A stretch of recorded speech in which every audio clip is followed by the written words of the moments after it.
Hello everyone, welcome back to my channel, welcome back to another video, and welcome to a video about me applying to graduate school. I'm getting ready to fill out my application. I finished filling it out. I've reached out to people for recommendation letters, and that has been the biggest process. I just finished adding in all my transcripts online. Cue the montage of me filling out my application.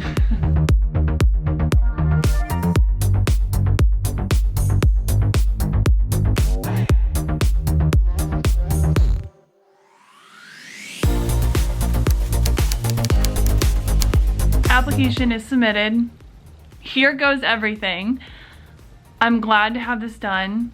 Whatever happens, it's all in God's hands now. If it's meant to be, it's meant to be. If it's not, Luna, do not. She's being silly. Whatever happens, happens. And we go forward from here. So I'll see you guys in a few months.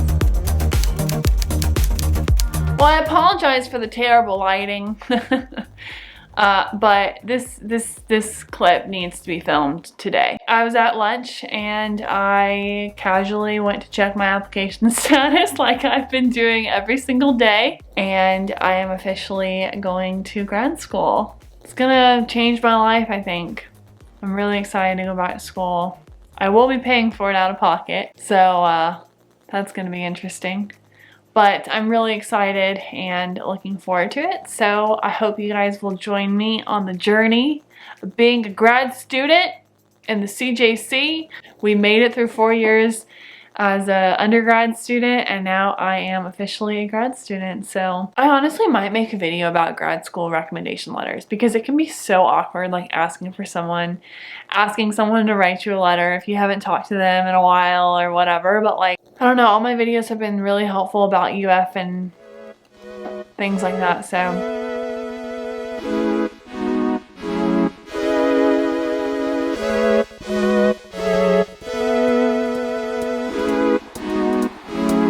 Okay, so here we are on March 4th filming this clip.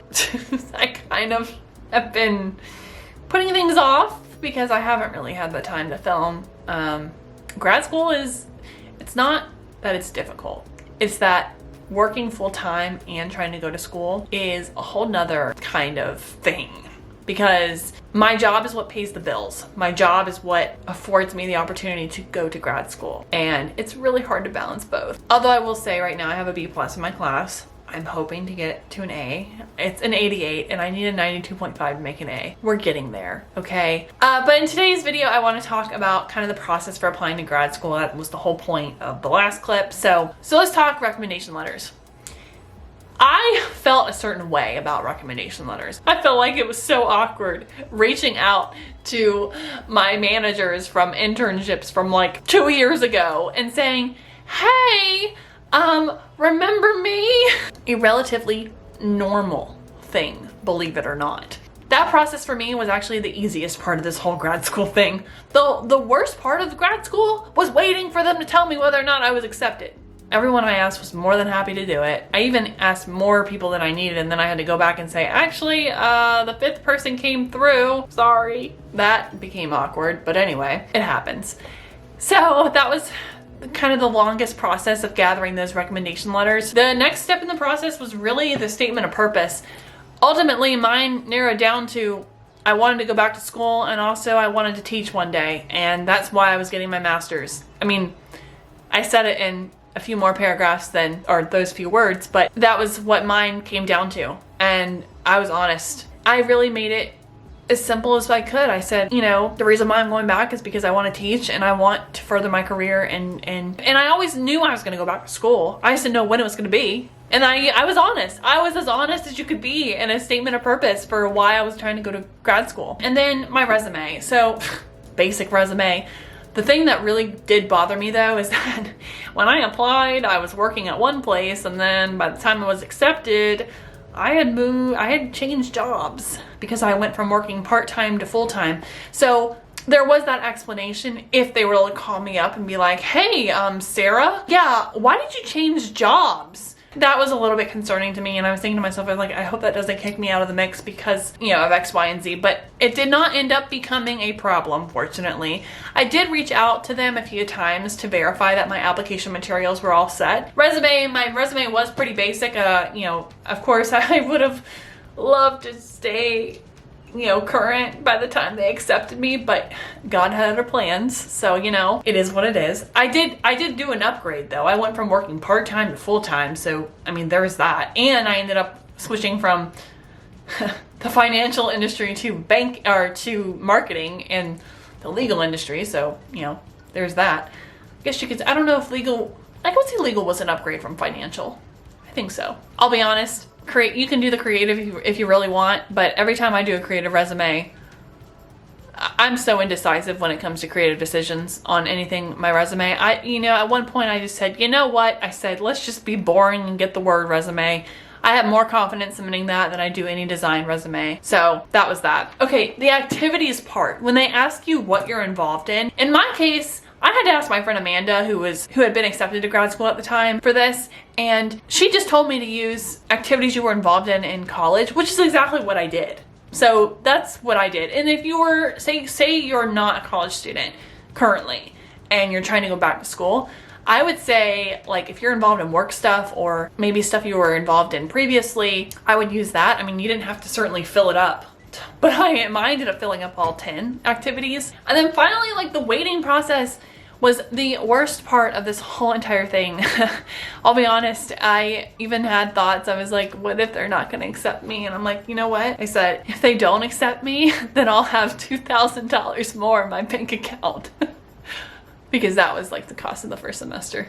Actually, I am documenting the cost of grad school, and there will be a video coming on that soon. So just stay tuned for that one. Let's just say it was a big shock to Sarah how much this was gonna cost.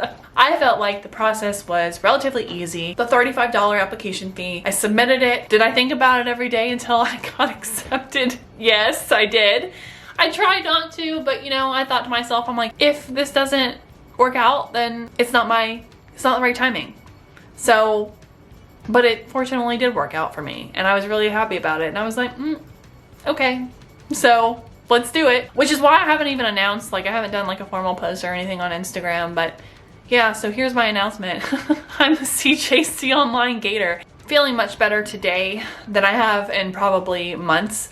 I kind of feared going back to school a little bit because I was like, oh, that's gonna be interesting. But I'm getting used to it now. So, and because I'm not gonna do summer classes, I'm gonna give myself that break and then pick it back up in August. I look forward to that break. But it's better to give myself a summer break than to give myself a 6-month break, because that is one thing I struggle with. Getting back into school and getting back into the groove of being a student again was a lot. I've turned in assignments late. Not anything major.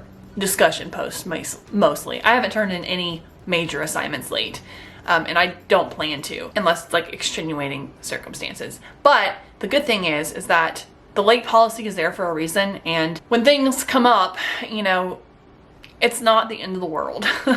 Like, yes, I would like to have, you know, a 4.0 GPA by the time I graduate, but at the same time, everyone has told me, they're like, Sarah, no one's gonna ask you about your GPA.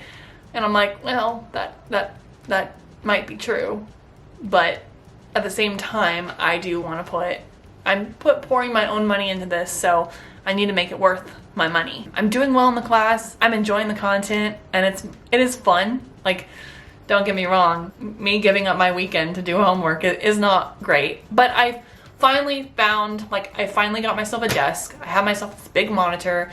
I have the tools needed to get through it. I just have to dedicate the time, which, believe me, when you work 40 hours a week and your weekends are your only time off, it's really hard to dedicate that time. But we're getting through it. We're doing the best we can. I'm very grateful to be able even to document it, and I will always remember this, obviously.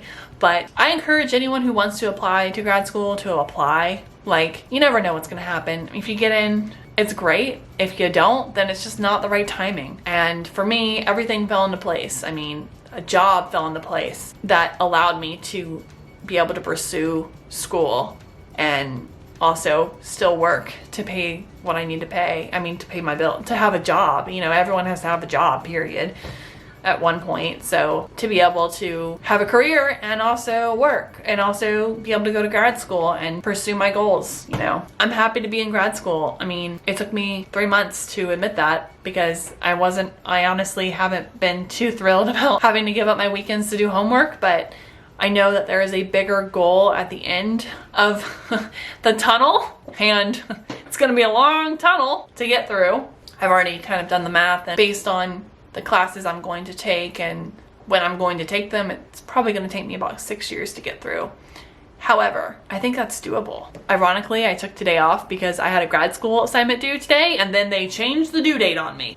Some of us don't get a spring break because we work a full-time job, so I just won't have homework next week. But I'm very grateful that they moved the assignment. That being said, thanks so much for watching, and I will see you all in the next video. Bye!